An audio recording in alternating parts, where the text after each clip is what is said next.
সকাল সকাল আমার রান্নাঘর থেকে সবাই রে শুভ সকাল। আশা করি সবাই খুব খুব ভালো আছো। মানে গিন্নিগে মনের কষ্ট দূর করার একমাত্র সুন্দর জায়গা হচ্ছে এই রান্নাঘর। মনের মধ্যে জ্বালা যন্ত্রণা কষ্ট যাই থাকুক, এই রান্নাঘরে এসেই কিন্তু গিন্নিরা সব মিটাই, তাই না? এই গরমের মধ্যে কোনো কিছুই খাইতে ইচ্ছে করে না, তো সকাল থেকে মনে হচ্ছিল যে একটু ভর্তা টর্তা বানাই। সেই আয়োজন করেই চলে আসলাম রান্নাঘরে, মানে ভর্তা বানাবো আজকে। আর ভর্তা বানাতে কিন্তু মেলা সময় লাগে, আর ঝামেলাও কিন্তু অনেক বেশি। মানে যত সময় ধরে ভর্তা বানাতে হয় তত সময়ে মনে হয় 10-12 পদে রান্না করা যায়। তো কালো জিরার ভর্তা বানাবো।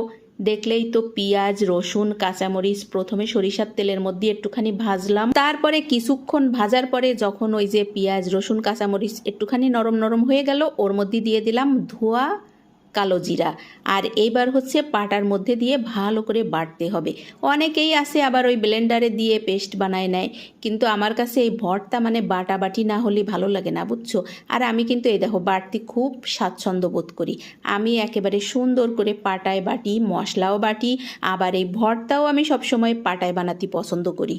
এই তো সব একসাথে বেটে নিলাম, একটু সরিষার তেল মিশাই দিলাম, সুন্দর কালো জিরার ভর্তা রেডি হয়ে গেল। আর এবার হচ্ছে আলু সিদ্ধ করে রাখছি, আলু ভর্তা বানাবো। তো এই যে পেঁয়াজ ভেজে রাখছিলাম, শুকনো মরিচ ভেজে রাখছিলাম, এবার ভালো করে লবণ দিয়ে প্রথমে মরিচ পেঁয়াজের সাথে ডলে ডলে তারপরে হচ্ছে সরিষার তেল দিয়ে মানে এই যে ভর্তার আসল মশলাটা রেডি করে রেখে দেবো। এবার কিন্তু তুমি যে ভর্তাই বানাও না কেন, মানে ওই যে ভর্তার সাথে একটু একটু করে মিশাই দিলেই হয়ে যাবে ভর্তা রেডি। তো আসল জিনিসটা তো এই যে রেডি করে রাখলাম। এবার হচ্ছে প্রথমে বানাবো আলু ভর্তা। সকালবেলা যখন ভাত রান্না করছিলাম তখন কিন্তু ওই যে আলুগুলোরে আমি সিদ্ধ করে রাখছিলাম। তো এই দেখো সুন্দর করে ভর্তাটা মেখে নিলাম। আর আলু ভর্তা তো মানে বাঙালির প্রথম পছন্দের ভর্তা, তাই না? আলু ভর্তা ছাড়া বাঙালির আসলে চলেই না। যে কোনো বাঙালি বাড়ি দেখবা সকালবেলার প্রধান মেনু হচ্ছে আলু ভর্তা। তো এই দেখো সুন্দর ঝাল ঝাল আলু ভর্তা বানায় ফেললাম। এবার একটুখানি ডিম ভর্তা বানাবো। আর এই ডিম ভর্তাটা যে আমার কি ভালো লাগে, মানে শুধুমাত্র ডিম ভর্তা যদি হয় বাড়িতে আমার আর কোনো কিছুরই দরকার হয় না। 2টা ডিমের ভর্তা বানাবো। ডিম 2টারে প্রথমে ভালো করে এই যে চটকায় নিলাম।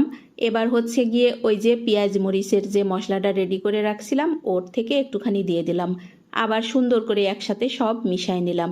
এই তো আমার ডিম ভর্তাও রেডি হয়ে গেল। আর এই ভর্তা মাখতে মাখতে আমার কিন্তু জিভে দিয়ে রীতিমতো জল চলে আসতেছে। আর এই ভর্তা যদি হয় আমার আর কিচ্ছু লাগে না। কালো জিরা ভর্তা, আলু ভর্তা, ডিম ভর্তা, ব্যাস গরম গরম ভাত নিয়ে বসে পড়লাম। আর তোমাদের সাথে পেঁচাল পারবো না, এবার মন দিয়ে ভর্তা দিয়ে ভাত খাবো। আর আজকের ভিডিও কেমন লাগলো অবশ্যই কমেন্টে জানাইও। আজকের মতো বাই বাই।